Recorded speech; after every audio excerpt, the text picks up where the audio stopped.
임금을 죽인 범인이 창문이었다니. 눈발이 휘날리는 매서운 겨울날, 조선 최고의 어이 허준이 포졸들에게 붙잡혀 거적대기 위해 무릎을 꿇고 있습니다. 한때 왕의 곁을 지키던 위엄은 간데없고 헝클어진 머리와 초라한 옷차림으로 어깨를 짓눌린 채 고통스러워하고 있죠. 도대체 그에게 무슨 일이 있었던 걸까요? 전하의 콧물 한 방울에 내 목숨이 달렸거늘 어찌 창문을 열어두었단 말이냐? 라는 절규 섞인 비난이 쏟아집니다.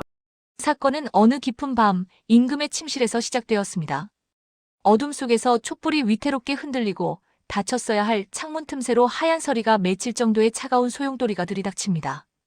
누군가의 실수로 열려있던 그 작은 창문 하나가 임금의 감기를 악화시켰고 이것이 결국 국상으로 이어졌다는 황당한 죄목이 허준에게 씌워진 것입니다.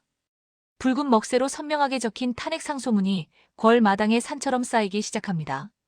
하루아침에 대역죄인이 된 그는 죄인 수레에 실려 유배길에 오릅니다. 의사라는 자가 창문 하나 못 닫아 사람을 죽여?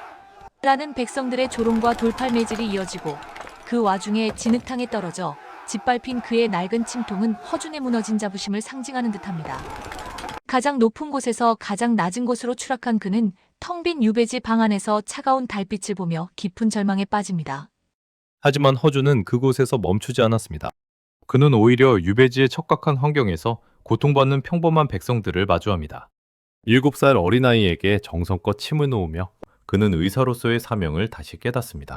전잔불 아래서 떨리는 손으로 낡은 붓을 잡은 그는 우리 땅의 풀과 물로 사람을 치유하는 법을 기록하기 시작합니다.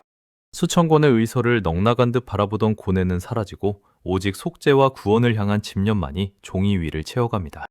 마침내 십수년의 세월을 견뎌낸 끝에 인류의 보물, 동의보감이 탄생합니다. 햇살 가득한 텐마루 위, 달아빠진 분 옆에 놓인 이 책은 단순한 의서가 아니라 시련을 기회로 바꾼 한 남자의 위대한 승리였습니다. 당신의 인생에 들이닥친 찬바람이 있나요? 어쩌면 그것은 당신만의 역작을 완성하라는 운명의 신호일지도 모릅니다.